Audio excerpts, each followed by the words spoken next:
मित्रों, हम अपने चैनल के माध्यम से आपको प्रतिदिन श्री रामचरितमानस की कथा को सुनाते हैं।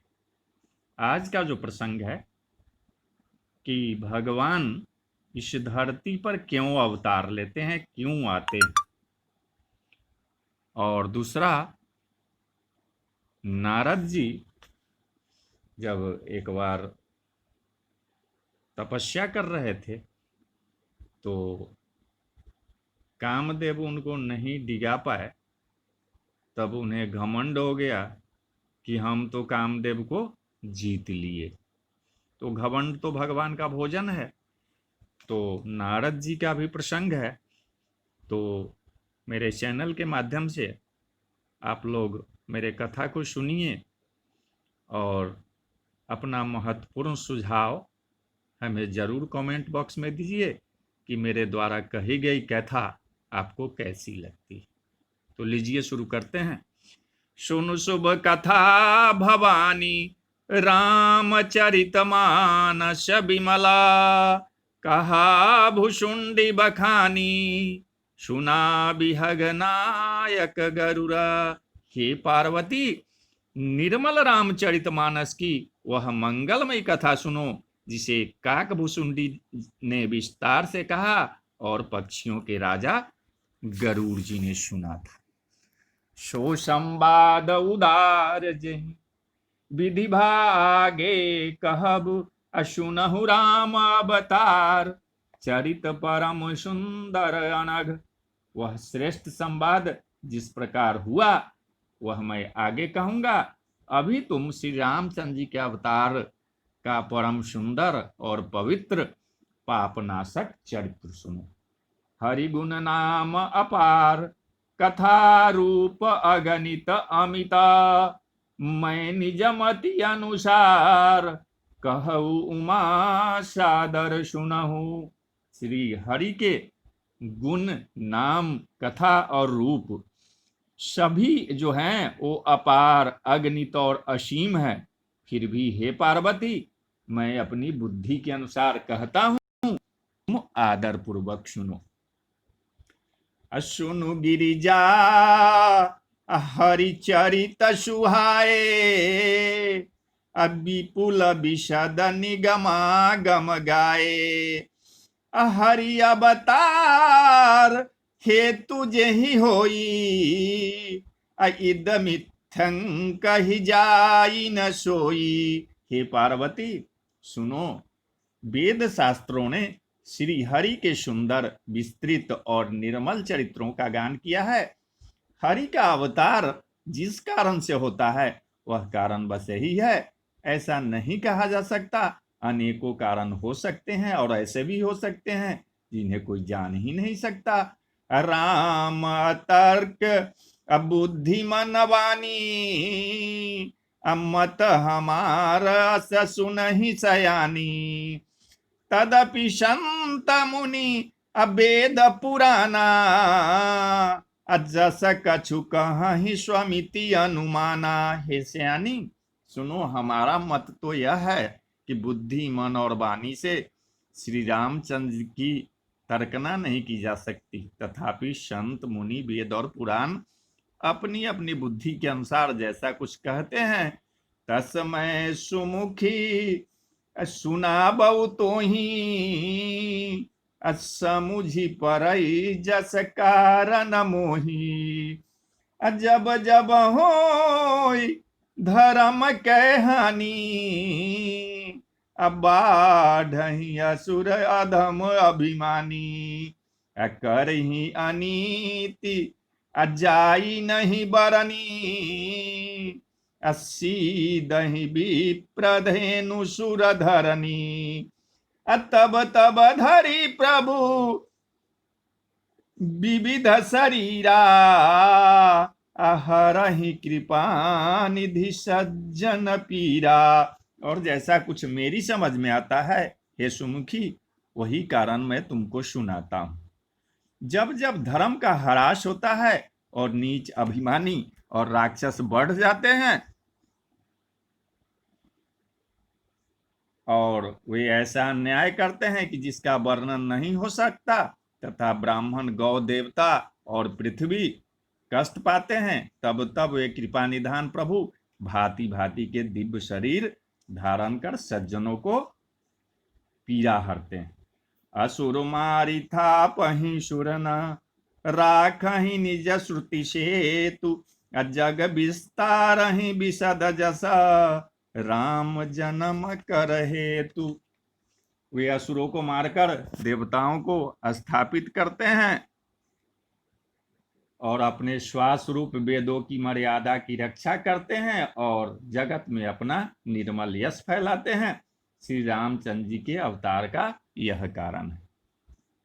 सोई जस गाई भगत भव तरही, कृपा सिंधु जनहित तनु धरही, राम जन्म के हेतु अनेका, परम विचित्र एक ते एका। उसी जस को गाकर भक्तजन भवसागर से तर जाते हैं। कृपा सागर भगवान भक्तों के हित के लिए शरीर धारण करते हैं। श्री रामचंद्र जी के जन्म लेने के अनेक कारण हैं, जो एक से एक बढ़कर विचित्र है। जन्म एक अदुई कहु बखानी, सावधान सुनु सुमति भवानी, द्वारपाल हरि के प्रिय दो, जय अरु विजय जान सब को। ये सुंदर बुद्धि वाली भवानी, मैं उनके 2-1 जन्मों का विस्तार से वर्णन करता हूं, तुम सावधान होकर सुनो। श्री हरि के जय और विजय 2 प्यारे द्वारपाल हैं, जिनको सब कोई जानते हैं। जन्म एक विप्र श्राप, ते दूनो भाई, तामस असुर देह तीन पाई, कनक सिपुअरु हाटक लोचन, जगत विदित सुरपति मदमोचन। उन दोनों भाइयों ने ब्राह्मण शनकादि के शाप से असुरों का तामसी शरीर पाया। एक का नाम था हिरण्यकश्यपु और दूसरे का हिरणाक्ष। ये देवराज इंद्र के गर्भ को छुड़ाने वाले सारे जगत में प्रसिद्ध हुए। अब विजयी समर वीर विख्याता, धरी बराह बपुए कनिपाता, होई नरहरि दूसर पुनि मारा, अज्जन प्रहलाद सुजस विस्तारा। वे युद्ध में विजय पाने वाले विख्यात वीर थे। इनमें से एक हिरणाक्ष को भगवान ने बराह का शरीर धारण करके मारा, फिर दूसरे हिरण्यकशिपु का नरसिंह रूप धारण करके वध किया और अपने भक्त प्रहलाद का सुंदर यश फैलाया। अभय निशाचर जाइते महावीर बलवान, कुंभकर्ण रावण सुभट, सुर विजयी जगजान। वही दोनों जाकर देवताओं को जीतने वाले तथा बड़े योद्धा रावण और कुंभकर्ण नामक बड़े बलवान और महावीर राक्षस हुए, जिन्हें सारा जगत जानता है।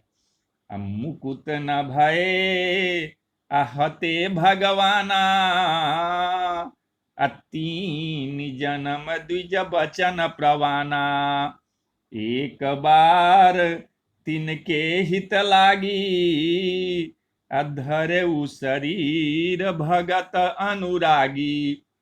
भगवान के द्वारा मारे जाने पर भी वे हिरणाक्ष और हिरण्यकश्यपु इसलिए मुक्त नहीं हुए कि ब्राह्मण के वचन का प्रमाण 3 जन्म के लिए था।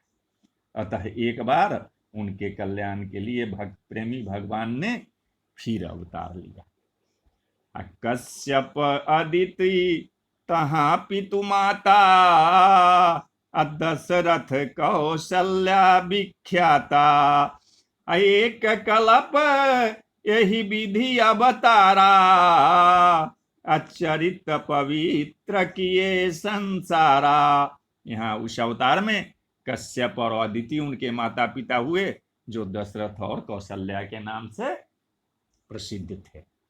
एक कल्प में इस प्रकार अवतार लेकर उन्होंने संसार में पवित्र लीलाएं की। एक कल्प असुर देखी दुखारे, असमर जलंधर सन सब हारे, असंभु किन्न असंग्राम अपारा, अदनुज महाबल मरई न मारा। एक कल्प में सब देवताओं को जलंधर दैत्य से युद्ध में हार जाने के कारण दुखी देखकर शिव जी ने उसके साथ बड़ा घोर युद्ध किया, पर वह महाबली दैत्य मारे नहीं मरता था। परम सती असुराधिप नारी, अत्ते ही बलता ही न जीत ही पुरारी। उस दैतराज की स्त्री परम सती बड़ी पतिव्रता थी। उसी के प्रताप से त्रिपुरासुर जैसे अजय शत्रु का विनाश करने वाले शिव जी भी उस दैत्य से नहीं जीत सके। छल करिटार उता सुब्रत प्रभु सुर कारज किन, जब ते ही जाने उमरम तब श्राप कोप करी दिन। प्रभु ने छल से उस स्त्री का व्रत भंग कर देवताओं का काम किया। जब उस स्त्री ने यह भेद जाना तब उसने क्रोध करके भगवान को शाप दे दिया। अता सुश्राप हरि दिन प्रमाना, अकौतुक निधि कृपाल भगवाना। तहाँ जलंधर रावण भयऊ, रनहति राम परम पद दयऊ। लीलाओं के भंडार कृपालु हरि ने उस स्त्री के शाप को प्रामाण्य दिया, स्वीकार किया। वही जलंधर उस कल्प में रावण हुआ, जिसे श्री रामचंद्र जी ने युद्ध में मारकर परम पद दिया। एक जन्म अकर कारण यहाँ, अजहि लगी राम धरी नर देहा। प्रति अवतार कथा प्रभु केरी, सुनु मुनि बरनि कविन घनेरी। एक जन्म का कारण यह था कि श्री रामचंद्र जी ने मनुष्य का देह धारण किया। हे भरद्वाज मुनि, सुनो, प्रभु के प्रत्येक अवतार की कथा कवियों ने नाना प्रकार से वर्णन किया है। नारद श्राप अदिन एक वारा, अकल्प एक ही लगी अवतारा। गिरिजा चकित अभई सुनि बानी, नारद विष्णु भगत पुनि ज्ञानी। एक बार नारद जी ने श्राप दिया, एक कल्प में उसके लिए अवतार हुआ। यह बात सुनकर पार्वती जी चकित हुई और बोली कि नारद जी तो विष्णु भक्त और ज्ञानी है। अकारण कवन अश्राप मुनि दिन्ना, अक्का अपराध रमापति किन्ना। अयह प्रसंग अमोहि कहु पुरारी, मुनि मन मोह आचरज भारी। मुनि ने भगवान को शाप किस कारण से दिया? लक्ष्मीपति भगवान ने उनका क्या अपराध किया था? हे पुरारी, यह कथा मुझसे कहिए। मुनि नारद के मन में मोह होना बड़े आश्चर्य की बात है। बोले बिहसी महेश तब, ज्ञानी मूढ़ न कोई। अजहि जस रघुपति करहि जब, सो तस ते ही क्षण होई। तब महादेव जी ने हंसकर कहा कि इस दुनिया में न कोई ज्ञानी है और न कोई मूर्ख है। श्री रघुनाथ जी जब जिसको जैसा करते हैं वह उसी क्षण वैसा ही हो जाता है। कहु राम गुण गात, भारद्वाज सादर सुनहु। अभव भंजन रघुनाथ, भजु तुलसी तजिमान मद। हे भारद्वाज, मैं श्री रामचंद्र जी के गुणों की कथा कहता हूँ, तुम आदर से सुनो। तुलसीदास जी कहते हैं कि मान और मद को छोड़कर आवागमन का नाश करने वाले श्री रघुनाथ जी को भजो। हिमगिरि गुहा एक अति पावनी, अबह समीप सुर सरी सुहावनी। आश्रम परम पुनीत सुहावा, देखि देव ऋषि मन अति भावा। हिमालय पर्वत में एक बड़ी पवित्र गुफा थी। उसके नजदीक ही सुंदर गंगा जी बहती थी। वह परम पवित्र सुंदर आश्रम देखकर नारद जी के मन में बहुत ही वह जगह सुहावना लगा। अनिरखी शैल असरि विपिन विभागा, भयउ रमापति पद अनुरागा, असुमिरत हरहि श्राप गति बाधी, असहज विमल मन लागी समाधि। पर्वत, नदी और वन के सुंदर विभागों को देखकर नारद जी का लक्ष्मीकांत भगवान के चरणों में प्रेम हो गया। भगवान का स्मरण करते ही उन नारद मुनि के शाप की, जो शाप उन्हें दक्ष प्रजापति ने दिया था और जिसके कारण वे एक स्थान पर नहीं ठहर सकते थे, गति रुक गई और मन के स्वाभाविक ही निर्मल होने से उनकी समाधि लग गई। मुनि गति देखी असुरेश डराना, अकाम ही बोली किए किन्ह सन माना, सहित सहाय जाहु मम हेतु, अचल हरसिह जल चर केतु। नारद मुनि को यह तपोमयी स्थिति देखकर देवराज इंद्र डर गया। उसने कामदेव को बुलाकर उसका आदर सत्कार किया और कहा कि मेरे हित के लिए तुम अपने सहायकों सहित नारद की समाधि को भंग करने को जाओ। यह सुनकर मीनध्वज कामदेव मन में प्रसन्न होकर चला।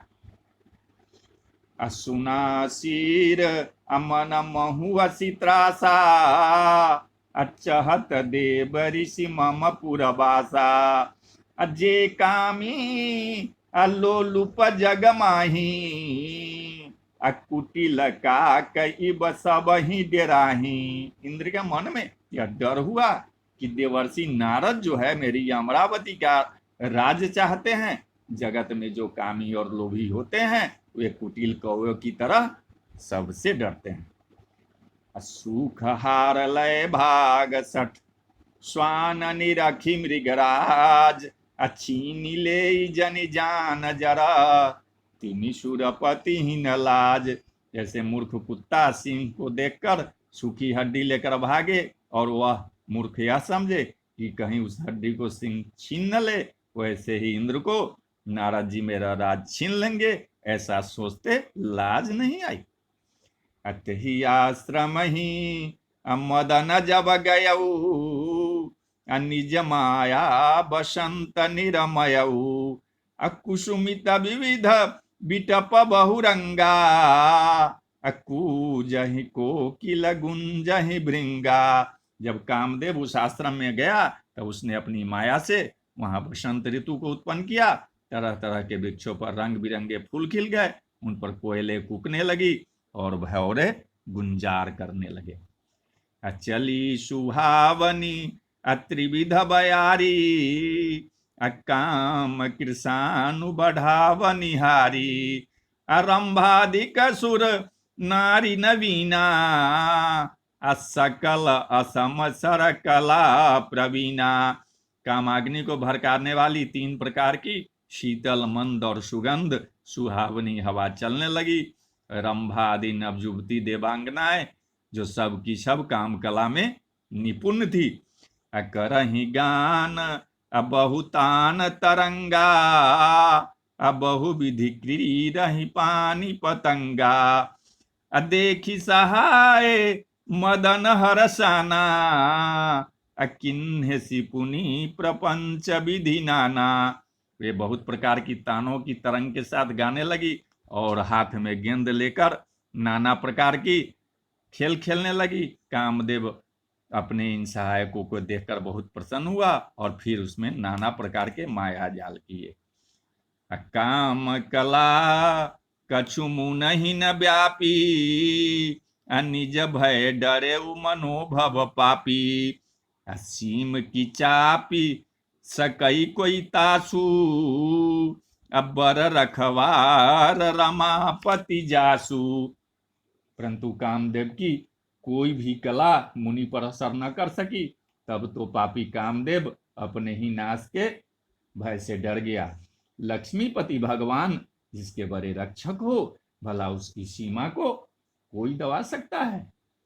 सहित सहाय सभी तति मानिहारी मन मैन गहे सिजाई मुनि चरण तवा कही सुठियारत बैन।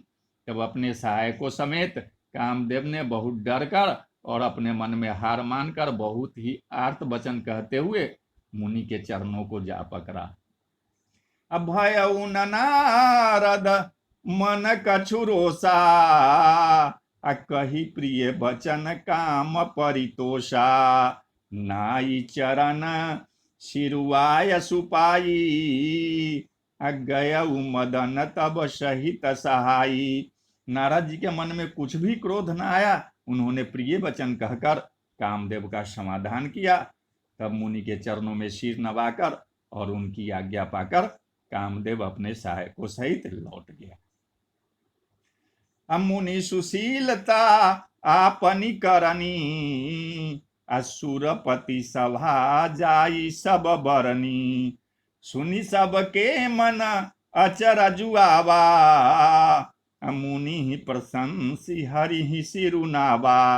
देवराज इंद्र की सभा में जाकर उसने मुनि की सुशीलता और अपनी करतूत सब कही, जिसे सुनकर सबके मन में आश्चर्य हुआ और उन्होंने मुनि की बड़ाई करके श्री हरि को शीश नवाया। तब नारद अगबने शिव पाही अजीता काम अहम तिमन माही।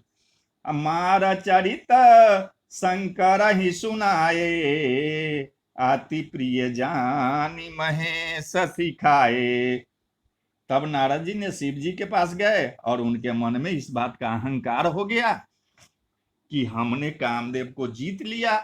उन्होंने कामदेव के चरित्र शिव जी को सुनाए और महादेव जी ने उन नारद जी को अत्यंत प्रिय जानकर इस प्रकार शिक्षा दी। नारद जी को उन्होंने क्या कहा?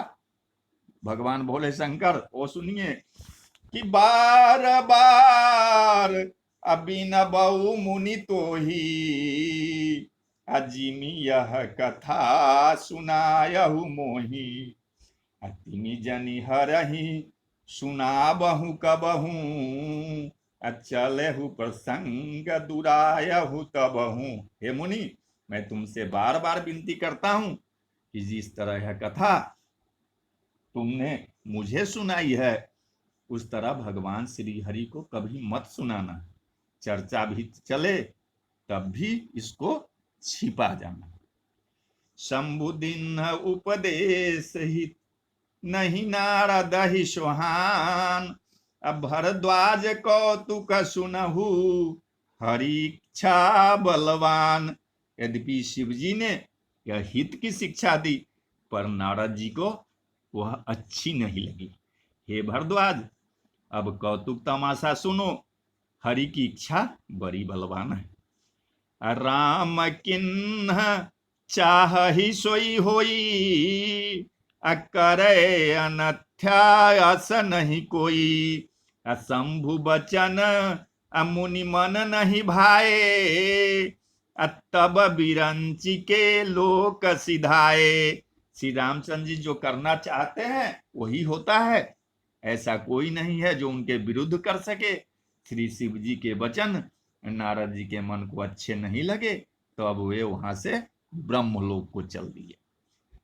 एक बार करतल बर बीना गावत हरि गुण गान प्रवीणा। क्षीर सिंधु अगबने मुनिनाथा अजह बस श्री निवास श्रुति माथा। एक बार गान विद्या में निपुण मुनिनाथ नारद जी हाथ में सुंदर बीना लिए हुए हरि गुण गाते हुए क्षीर सागर को गए, जहां वेदों के मस्तक स्वरूप लक्ष्मी निवास भगवान नारायण रहते हैं। हरसि मिले उठी रमानिकेता अब बैठे आसन ऋषि समेता। बोले भी हसी चराचर राया बहुते दिनन किन्हीं मुनि दाया। रमानिवास भगवान उठकर बड़े आनंद से उनसे मिले और ऋषि नारद जी के साथ आसन पर बैठ गए। चराचर के स्वामी भगवान हंसकर बोले, हे मुनि, आज आपने बहुत दिनों पर दया की है। काम चरित नारद सब भाषे, जदपि प्रथम बरजी शिव राखे। अति प्रचंड रघुपति के माया, अजहि न मोह अस को जग जाया। यद्यपि श्री शिव जी ने उनसे पहले ही बरज रखा था, तो भी नारद जी ने कामदेव का सारा चरित्र भगवान को कह सुनाया। श्री रघुनाथ जी की माया बड़ी ही प्रबल है। जगत में ऐसा कौन जन्मा है जिसे वह मोहित न कर दे। रुख बदन करी बचन मृदु, बोले श्री भगवान। तुम्हरे सुमिरन ते मिटही, मोह मार मदमान। भगवान रूखा मुंह करके कोमल बचन बोले, हे मुनिराज, आपका स्मरण करने से दूसरे के मोह काम मद और अभिमान मिट जाते हैं, फिर आपके लिए तो कहना ही क्या है। सुनु मुनि मोह होई मनता के, अज्ञान विराग हृदय नहीं जाके। अब ब्रह्मचर्य व्रत रतमति धीरा, तुम ही की करई मनोभव पीरा। हे मुनि सुनिए, मोह तो उनके मन में होता है जिनके हृदय में ज्ञान और वैराग्य नहीं है। आप तो ब्रह्मचर्य व्रत में तत्पर और बड़े धीर बुद्धि हैं, भला कहीं आपको भी कामदेव सता सकता है। नारद कहऊ असहित अभिमाना, कृपा तुम्हारी सकल भगवाना। करुणा निधि अमन दीख विचारी, उर अंकुर गर्भ तरु भारी। नारद जी ने अभिमान के साथ कहा, भगवान यह सब आपकी कृपा है। करुणा निधि भगवान ने मन में विचार कर देखा कि इसके मन में गर्भ के भारी वृक्ष का अंकुर पैदा हो गया है। अब बेगी सो मैं डारी हूं खारी, अपन हमार सेवक हितकारी। मुनि कर हित मम कौतुक होई, बसी उपाय करीब मैं सोई। मैं इसे तुरंत ही उखाड़ फेंकूंगा, क्योंकि सेवकों का हित करना हमारा प्रण है। मैं अवश्य है उपाय करूंगा जिससे मुनि का कल्याण हो और मेरा खेल हो। तब नारद हरिपद सिरनाई, अचले हृदय अहमिति अधिकाई। श्रीपति निज माया तब प्रेरी, सुनहु कठिन करनी तेहि केरी। तब नारद जी भगवान के चरणों में सिर नवाकर चले। उनके हृदय में अभिमान और भी बढ़ गया। तब लक्ष्मीपति भगवान ने अपनी माया को प्रेरित किया। अब उसकी कठिन करनी सुनो। अबिरचऊ मगमहु नगर तेहि, शतजो जन विस्तार। श्रीनिवास पुरते अधिक, रचना विविध प्रकार। उस हरि माया ने रास्ते में 100 योजन यानी 400 कोस का एक नगर रचा। उस नगर की भांति भांति की रचनाएं लक्ष्मी निवास भगवान विष्णु के नगर बैकुंठ से भी अधिक सुंदर थी। अब बसही नगर असुंदर नर नारी, अजनु बहु मनसी जरति तनुधारी। अतेहि पुर बसई अशील निधि राजा, अगणित है गए सेन समाजा। उस नगर में ऐसे सुंदर नर नारी बसते थे मानो बहुत से कामदेव और उसकी स्त्री रति ही मनुष्य शरीर धारण किए हो। उस नगर में शील निधि नाम का राजा रहता था, जिसके यहाँ असंख्य घोड़े, हाथी और सेना के समूह की टुकड़ियां थी। सत सुरेश असम विभव विलासा, अरूप तेजवल नीति निवासा। विश्व मोहिनी तासु कुमारी, श्री विमोह जी स्वरूप निहारी। उसका वैभव और विलास 100 इंद्रों के समान था। वह रूप, तेज, बल और नीति का घर था। उसके विश्वमोहिनी नाम की एक ऐसी रूपवती कन्या थी जिसके रूप को देखकर लक्ष्मी जी भी मोहित हो जाए। सोई हरि माया सब गुण खानी, शोभा तासु की जाई बखानी। करई स्वयंवर असो नृपवाला, आए तह अगणित महिपाला। वह सब गुणों की खान भगवान की माया ही थी। उसकी शोभा का वर्णन कैसे किया जा सकता है। वह राजकुमारी स्वयंवर करना चाहती थी। इससे वहां अनगिनित राजा आए हुए थे। मुनि कौतुकी अन्नगर ते ही गयऊ, पुरवासिन सब पूछत भयऊ। सुनि सब चरित भूप गृह आए, करी पूजा नृप मुनि बैठाए। खिलवारी मुनि नारद जी उस नगर में गए और नगरवासियों ने से उन्होंने सब हाल पूछा। सब समाचार सुनकर वे राजा के महल में आए। राजा ने पूजा करके मुनि को आसन पर बैठाया। आनी देखाई नारद भूपति राज